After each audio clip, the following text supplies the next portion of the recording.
Binabantayan ng Department of Labor and Employment o DOLE kung prioridad ba ng mga negosyong pag-aari ng mga Chinese sa Boracay ang pagbibigay ng trabaho sa mga Pilipino.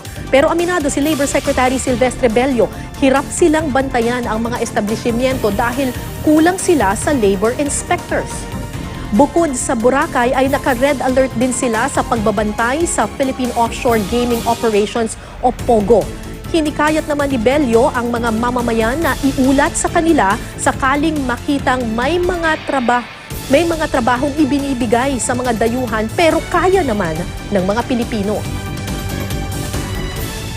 Normal yan because in fact we are inviting foreign investors. Walang problema doon. Ang nakikita lang natin o ina-anticipate natin problema yung fear na yung mga foreigners na yun ay mag-employ ng mga foreigners.